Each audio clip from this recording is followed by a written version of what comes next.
Dans cette vidéo, je vais vous partager mon point de vue sur comment augmenter son pouvoir d'achat en période de forte inflation.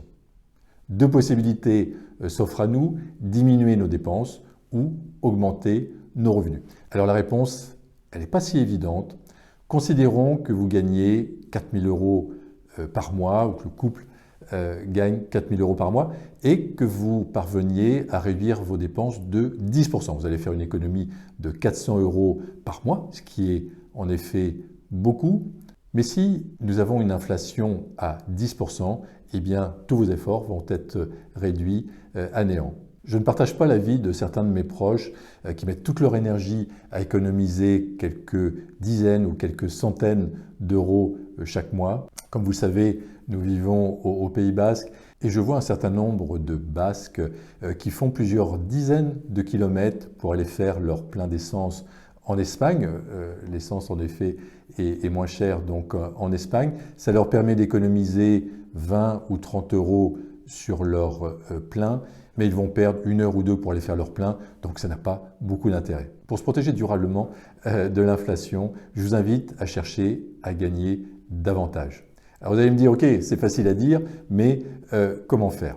Alors tout d'abord, ça ne veut pas dire dépenser n'importe comment, mais vouloir constamment économiser nous conditionne à voir petit. Et si à l'inverse, nous décidions de voir grand, de penser grand, peut-être de rêver plus grand. Vous savez, c'est très français de parler de petit. Je vais faire une petite vidéo, une petite conférence. Tiens, je te fais un petit mail, viens, on va prendre un petit café. Tiens, je vais mettre en place un petit projet. Et si à l'inverse, nous réalisions quelque chose de grand? C'est cet état d'esprit qui m'a permis de créer une centaine d'entreprises. J'ai conservé cet état d'esprit aujourd'hui.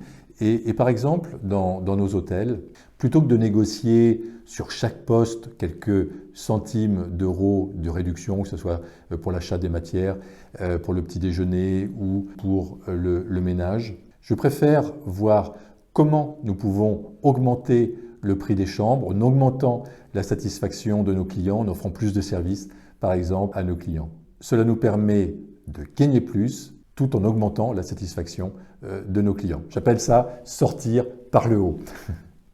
J'applique le même principe quand je réalise une opération immobilière.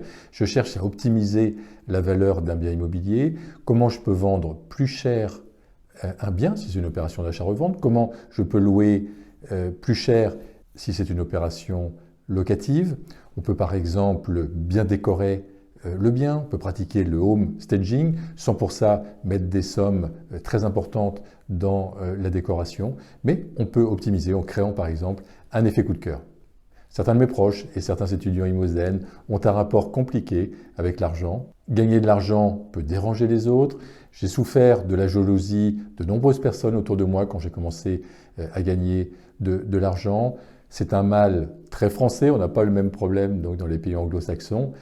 Par exemple, quel est votre rapport à l'argent? Si par exemple, vous passez devant une belle maison, est-ce que vous vous dites « mais pourquoi lui? Pourquoi pas moi ?» Est-ce que vous avez une certaine envie? Est-ce que, mais une envie malsaine? Est-ce que vous ressentez une certaine jalousie? Ou au contraire, est-ce que vous êtes plutôt admiratif? Est-ce que vous vous dites, mais comment il a fait? Est-ce que je peux m'inspirer de lui? Pourquoi pas d'ailleurs sonner chez cette personne et lui demander comment il a fait pour acquérir cette belle maison?